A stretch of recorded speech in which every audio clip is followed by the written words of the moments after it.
কেন কৈলাস পর্বতে উঠতে পারে না? কৈলাস পর্বতে উঠতে গিয়ে পর্বতারোহীদের ব্যর্থতা ও শাস্ত্রীয় বিশ্বাস। কৈলাস পর্বত, শিবের স্বর্গে প্রবেশ অসম্ভব কেন? আধ্যাত্মিক রহস্যের উন্মোচন। কৈলাস পর্বত শুধু একটি পাহাড় নয়, এটি এক অলৌকিক শক্তির আধার। বহু অভিযাত্রী এই পর্বতে উঠতে গিয়েও ব্যর্থ হয়েছেন। কেন জানেন? কারণ এটি শুধুমাত্র পাথরের পাহাড় নয়, বরং এক পরম সত্যের প্রতীক।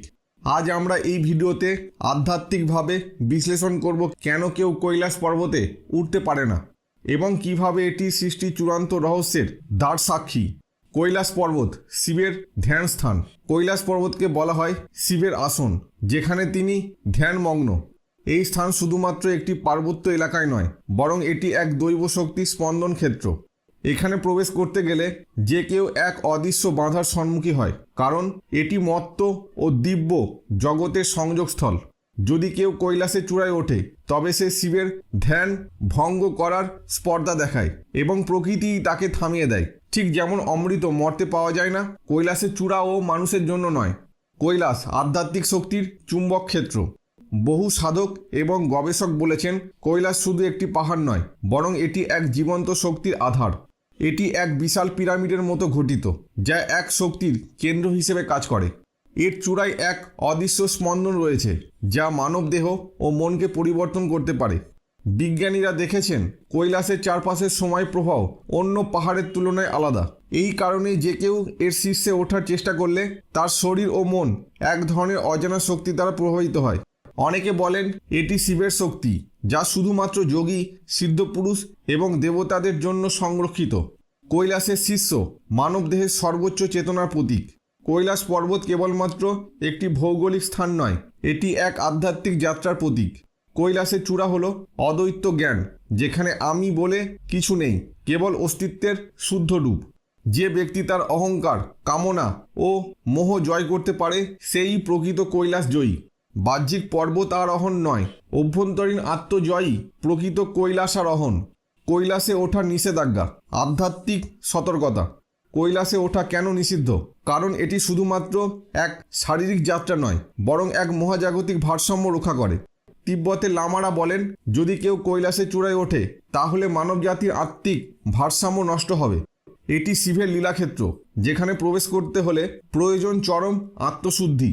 কৈলাস জয়ের আসল অর্থ। কৈলাস পর্বতে ওঠা মানে শুধু শারীরিক চূড়া জয় করা নয়, বরং আত্মজয় অর্জন করা। প্রকৃত কৈলাস আরোহী সেই যে লোভ, ক্রোধ, মোহ থেকে মুক্ত হতে পেরেছে। বাহ্যিক কৈলাস নয়, অভ্যন্তরীণ কৈলাসের সন্ধানই প্রকৃত মুক্তির পথ। কৈলাস পর্বতে ওঠা অসম্ভব কেন? বিজ্ঞানের বাস্তবতা ও শাস্ত্রীয় রহস্য কেন এই কৈলাস পর্বতে উঠতে পারে না। কৈলাস পর্বত, যা হিন্দু, বৌদ্ধ, জৈন ও বন ধর্মের জন্য পবিত্র, আজও এক রহস্য। বহু পর্বতারোহী চেষ্টা করলেও কেউ এই চূড়ায় পৌঁছাতে পারেননি। কিন্তু কেন? এর উত্তর পাওয়া যায় বিজ্ঞান, ইতিহাস ও শাস্ত্রের গভীরে। ভৌগোলিক ও বৈজ্ঞানিক বাস্তবতা। চরম প্রতিকূল পরিবেশ। কৈলাস পর্বত হিমালয়ের দুর্গম অঞ্চলে অবস্থিত, যেখানে আবহাওয়া ভয়ানক প্রতিকূল। অক্সিজেনের ঘাটতি, তুষার ঝড় ও প্রচণ্ড ঠান্ডা পর্বতারোহণের প্রায় অসম্ভব করে তোলে। অস্বাভাবিক গঠন ও চুম্বকীয় শক্তি। বিজ্ঞানীরা লক্ষ্য করেছেন যে কৈলাস পর্বতের গঠন পিরামিড আকৃতির এবং এতে এক ধরনের অদ্ভুত চুম্বকীয় শক্তি রয়েছে, যা দিক ভ্রষ্ট করে দিতে পারে। কিন্তু গবেষণা অনুযায়ী এটি পৃথিবীর শক্তির কেন্দ্রগুলোর একটি হতে পারে। অজানা শক্তির পরিস্থিতি। অনেক অভিযাত্রী জানিয়েছেন পর্বতে ওঠার চেষ্টা করলেই অদ্ভুত শারীরিক ও মানসিক অবস্থা দেখা দেয়। অনেকেই বলেন যেন কোনো অদৃশ্য শক্তি তাদের থামিয়ে দিচ্ছে। শাস্ত্রীয় ও আধ্যাত্মিক ব্যাখ্যা। শিবের অবস্থান। হিন্দু পুরাণ মতে কৈলাস পর্বত হল মহাদেব শিবের ধ্যান স্থল। এটি কোনো সাধারণ পাহাড় নয়, বরং এক দেবতুল্য শক্তির আধার। মানুষের পক্ষে এই পবিত্র শক্তিকে স্পর্শ করা সম্ভব নয়। চূড়ায় পৌঁছানো মানে আধ্যাত্মিক বিপর্যয়। বলা হয় কৈলাসের চূড়ায় পৌঁছানো মানে মানব জাতির আধ্যাত্মিক ভারসাম্য নষ্ট হওয়া। তাই প্রাকৃতিক ও অলৌকিকভাবে এটি সুরক্ষিত। বৌদ্ধ ও জৈন বিশ্বাস। তিব্বতীয় বৌদ্ধদের মতে কৈলাস হচ্ছে চক্র সংসর মহাযান, বৌদ্ধ ধর্মের কেন্দ্রে, যেখানে প্রবেশ করা শুধুমাত্র সিদ্ধ সাধকদের জন্য সম্ভব। জৈন ধর্ম মতে এটি প্রধান তীর্থঙ্কর ঋষভদেবের মোক্ষ লাভের স্থান। পর্বতারোহীদের ব্যর্থতা। বহু বিখ্যাত পর্বতারোহী চেষ্টা করলেও কৈলাসের চূড়ায় উঠতে পারেননি। 2001 সালে এক চীনা অভিযাত্রীর দল উঠতে গিয়েও রহস্যজনক কারণে থেমে যায়। রাশিয়ান গবেষকরা বলেন কৈলাসের চূড়ায় ওঠা মানে মানবজাতির এক নতুন স্তরে প্রবেশ করা, যা সাধারণ মানুষের পক্ষে সম্ভব নয়। স্থানীয় লামারা বলেন যে এখানে উঠতে চায় সে তার আত্মার ভারসাম্য হারাবে। কৈলাসের রহস্য। দার্শনিক দৃষ্টিভঙ্গি। কৈলাস পর্বত কেবলমাত্র একটি পাহাড় নয়, এটি মানবজাতির সীমাবদ্ধতা ও আধ্যাত্মিকতার প্রতীক। সীমারেখার শিক্ষা। প্রকৃতি আমাদের শেখায় যে সব কিছু জয় করা সম্ভব নয়। কিছু স্থানে আমাদের শ্রদ্ধা ও সংশয় দেখানো প্রয়োজন। সীমাবদ্ধতার মাধ্যমে মুক্তি।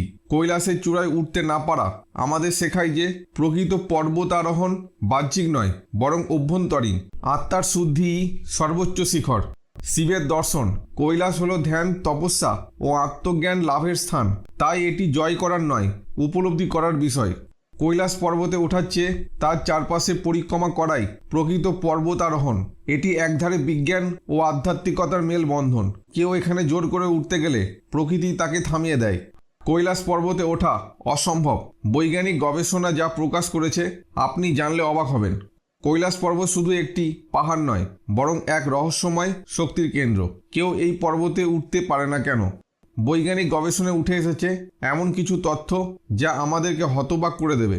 এই ভিডিওতে জানবেন কেন কৈলাস পর্বতের চূড়ায় কেউ উঠতে পারে না, কেন বিজ্ঞানীরা একে পৃথিবীর শক্তির কেন্দ্র বলেছেন, কৈলাস কি সত্যি এক প্রাকৃতিক পিরামিড, সময়ের প্রভাব এখানে অন্য জায়গার চেয়ে আলাদা কেন। কৈলাস পর্বত এটি প্রকৃতির অসম্ভব গঠন। কৈলাস পর্বতের গঠন এতটাই নিখুঁত যে বিজ্ঞানীরা এটিকে প্রাকৃতিক পিরামিড বলে থাকেন। স্যাটেলাইট চিত্র বিশ্লেষণে দেখা গেছে কৈলাসের চারটি দিক নিখুঁতভাবে চারটি দিকের নর্থ, সাউথ, ইস্ট, ওয়েস্ট সাথে মিলে যায়। পাহাড়ের আকৃতি সাধারণ নয়, এটি এমনভাবে তৈরি যা একে পৃথিবীর শক্তির কেন্দ্রে পরিণত করেছে। অনেকে মনে করেন এটি একটি প্রাকৃতিক শক্তি উৎপন্নকারী ক্ষেত্র যা এক ধরনের চুম্বকীয় তরঙ্গ নির্গত করে। কৈলাসের চুম্বকীয় শক্তি অদ্ভুত বৈজ্ঞানিক সত্য। বিজ্ঞানীরা কৈলাস পর্বত নিয়ে গবেষণা করে দেখেছেন যে এর চারপাশের অঞ্চলে এক ধরনের শক্তিশালী চুম্বকীয় ক্ষেত্র রয়েছে। এটি মানবদেহ ও মনকে প্রভাবিত করে। অনেকে জানান কৈলাসের কাছাকাছি গেলে অদ্ভুত অনুভূতি হয়, শরীর ভারী লাগে, মাথা ঘোরে। কয়েকজন গবেষক বলেন কৈলাস সময়ের প্রভাব পরিবর্তন করতে পারে। কৈলাসের আশেপাশের সময় অন্যরকম চলে কেন? রাশিয়ান বিজ্ঞানীদের মতে কৈলাস পর্বতের আশেপাশে সময় প্রবাহ অন্যরকম। কিছু অভিযাত্রী জানিয়েছেন কৈলাস পরিক্রমা করতে গিয়ে তারা নিজেদের বয়স দ্রুত বেড়ে যেতে দেখেছেন। এক রাশিয়ান গবেষক বলেছেন কৈলাসের চুম্বকীয় ক্ষেত্র এমন এক ধরনের অস্থির সময় বলয় তৈরি করে যার ফলে এখানে ঘড়ির সময়ও বদলে যেতে পারে। আবহাওয়ার ভয়ানক রূপ এবং অক্সিজেনের অভাব। কৈলাস পর্বত এতটাই প্রতিকূল যে সেখানে হিমায়িত বাতাস বইতে থাকে যা শরীরকে মুহূর্তেই জমিয়ে দিতে পারে, যার কারণে 21,000 ফুটের উপরে ওঠার পরপরই শরীরে হাইপোক্রিয়া দেখা যায়। কৈলাসের উপর দিকটা এতটাই মসৃণ যে সেখানে কোনো বরফ গলে না, অন্যদিকে আশেপাশে পাহাড়ে বরফ জমে। বিজ্ঞানীরা একে অস্বাভাবিক বলে মনে করেন।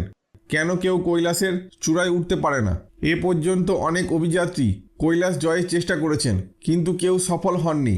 চীনের অনুমোদিত একমাত্র পর্বতারোহী 1985 সালে কৈলাস জয় করতে গিয়েও থেমে যান। স্থানীয় তিব্বতীয় লামারা বলেন যদি কেউ কৈলাসের চূড়ায় ওঠে তাহলে মানব সভ্যতার ভারসাম্য নষ্ট হয়ে যাবে। কেউ কেউ দাবি করেন কৈলাসের উপরে উঠলে অদৃশ্য শক্তি মানুষকে থামিয়ে দেয়। কৈলাস কি আদৌ এক প্রাচীন এলিয়ান স্ট্রাকচার? কিছু গবেষক দাবি করেন কৈলাস এক প্রাচীন এলিয়ান স্ট্রাকচার হতে পারে। এর গঠন পিরামিড আকৃতি এবং শক্তির বৈশিষ্ট্য দেখে অনেকেই মনে করেন এটি কোনো উন্নত সভ্যতার সৃষ্টি। প্রাচীন ভারতীয় শাস্ত্রেও কৈলাসকে দেবতাদের স্বর্গীয় বাসস্থান বলা হয়েছে। কৈলাস জয়ের আসল রহস্য। কৈলাস পর্বত একটি পাহাড় নয়, এটি একটি বৈজ্ঞানিক বিস্ময়। এটি পৃথিবীর সবচেয়ে শক্তিশালী চুম্বকীয় ক্ষেত্রের একটি। এখানে সময় ভিন্নভাবে চলে। এর চূড়ায় মানুষের প্রবেশ অসম্ভব। আপনি কি মনে করেন কৈলাসের রহস্য সত্যি আধ্যাত্মিক নাকি শুধুই প্রাকৃতিক? কমেন্ট করে জানান। ভিডিওটি ভালো লাগলে লাইক করুন এবং শেয়ার করুন। ধন্যবাদ।